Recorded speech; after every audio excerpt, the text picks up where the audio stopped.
মনে হতে পারে যে আমরা আফ্রিকার ভিতরে আছি, কিন্তু আসলে এটা বাংলাদেশ, তাই না?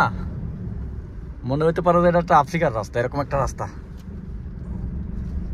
চারিপাশে জঙ্গল, সেই আফ্রিকার জঙ্গলের মতো পাতলা পাতলা, মাঝখান দিয়ে বালুর রোড। ঠিক আছে, ওর বাবা কঠিন। জায়গাটা কিন্তু খুব সুন্দর। এটা হচ্ছে মেঘনা নদীর পাড়ে। জায়গার নাম কি ভাই? সুবর্ণভূমি না?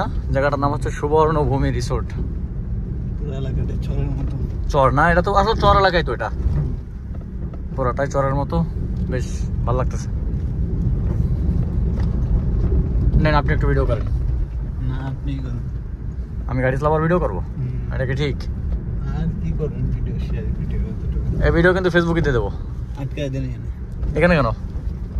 এইখানে আটকায় দেন ভিডিওটা, পরে আবার করবেন না, ভালো লাগে ভাই। পুরোটাই ভালো জায়গা, খারাপ না তো। ও এখানে ইটি সোলিং করছে আর ভিতরে না? রিসোর্টটা কই? আমি তৈরি খুঁজে পাচ্ছি না। ওই যে সামনে গেলে রিসোর্ট পাইবেন। ওইটা রিসোর্ট? ভাই এগুলা কি জাহাজ তৈরি এখানে? বড় বড় শিপ জাহাজ তৈরি হয় না? তাহলে তো একটু যাওয়া দরকার। এখন নাই।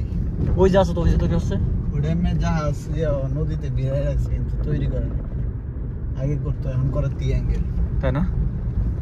এখন জাহাজ তৈরি। ও ওই যে ভিতরে গেট আছে না? সুন্দর। এখানেই সমাপ্ত সুবর্ণভূমি রিসোর্ট। ভিতরে কি আমরা ঢুকবো নাকি গাড়ি, নাকি বাইরে রাখবো? না, গাড়ি বাইরে।